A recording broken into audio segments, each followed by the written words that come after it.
Hi, welcome to this edition of the TMC Newsroom on the Road. We're here in Dallas, Texas at the Stoneleigh Hotel.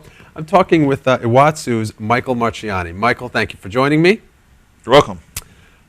Some interesting stuff in the news today. Some reports of the telecom market, seeing upticks in the telecom market based on some estimates of sales, I guess, recently and projections for going forward. Are you guys seeing similar interest and uptick in your business? Well, we've seen a slight uptick in this past quarter. Started off slow, but it finished up fast at the end of March. But like you, I'm curious to see how the quarter overall compares to the fourth quarter of 2009, because my feeling is it's going to be a little bit slower overall. Because is it because businesses have already adopted newer technologies, or is it because they're just not in a position to invest in new systems? Yeah, it's the economy, and it's just the delay of buying equipment for existing economies or existing companies. The loss of jobs has slowed down. You still have fewer and fewer people in the marketplace, so there's less add-on business to existing. And then finally, it's just new business activity is very slow. So all those things, we look at consumer confidence as being a primary indicator of how our business goes. And consumer confidence is very low still, and actually showed a slight decline this past quarter. So that's why we're interested to see what those first quarter numbers look like. For us, year over year, we were pretty much flat. But the industry as a whole, I don't know. I don't know what it's going to be like.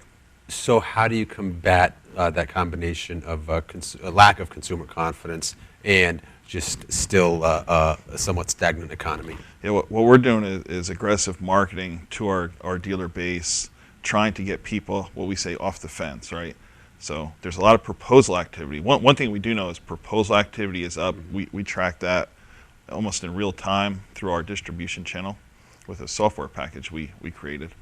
But we know that there's more proposal activity, but what we hear is still people are not making buying decisions. So extended warranties, low introductory costs for telecom equipment, special promotions. We're throwing all of those things out there and giving our sales managers a lot of latitude on the fly to do what they can to close business. And then hoping that those promotional activities pay off in the longer term. Yes. And what we're seeing is two areas where we have an impact. One is at the real low end of the market. Discounting helps there, but it's discounting to make a sale. It's not sexy business for us, but it's business. But then the other thing is when we can upsell. So mobility applications have been something that's driving our business. And then customizations. We're very willing to talk to customers about integrating to their back-end systems basically it's for screen pop applications. A lot of them are using TAPI, but there seems to be a good demand in that at certain vertical markets that we've been talking to, manufacturing being one of them, banking being another, where they want to just get some data about the customer with the call. Real simple stuff, but we're focusing on it. We're focused on every opportunity, and that's been helping us close some deals as well. What kind of things are people doing in terms of mobility? Well, I'll have to answer that from the question of what we do with mobility. Sure. Because I'm kind of tunnel vision in that regard. But what we're doing, our philosophy is to extend the reach of the IP PBX to the mobile phone. So that's what we've done is that from the mobile phone you could set your presence, you could take calls, make calls, hand off calls, under the general umbrella of just extending the reach.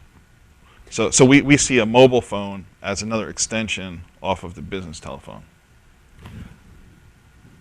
What's the difference in creating an application for a BlackBerry versus an iPhone versus an Android device? In terms of extending that PBX capability? Actually, our goal has been to make it as similar as possible. We prefer working with Google and with the iPhone as opposed to Microsoft, It's just been a little, the operating systems are better. Mm-hmm. But our goal has been to not have a loss of features. Really, the main limitation we've been up against is the limitation of the operating system. And I'm familiar, based on personal use, with the iPhone, the Google, and the Windows. And just from ease of use, I think the Google wins out. iPhone is very good as well. Microsoft, I'm not too thrilled with, to put it bluntly. It's just a very hard operating system to use. Mm-hmm. So the big question is at the end of the day, which is going to win out? Is Android going to win out as the operating system of choice? I think it's going to be a good battle for the next few years. It's going to be very interesting to watch, but as far as a prediction goes, I don't know. How does BlackBerry compare with Android and with the iPhone platform? Yeah, personally, I'm not as familiar with BlackBerry. I've used it a little bit. So as far as the user interface goes, when I did use it was a couple of years ago, before the iPhone and the Google or the Droid phone had hit the market. At that time, I thought it was superior to the Microsoft operating system, which I was using at the time. But as of today, I don't really have a good handle on that, unfortunately. We've been talking here on this edition of the TMC Newsroom on the road. We've been talking with Michael Marciani from Iwatsu. Michael, thanks very much. Thank you.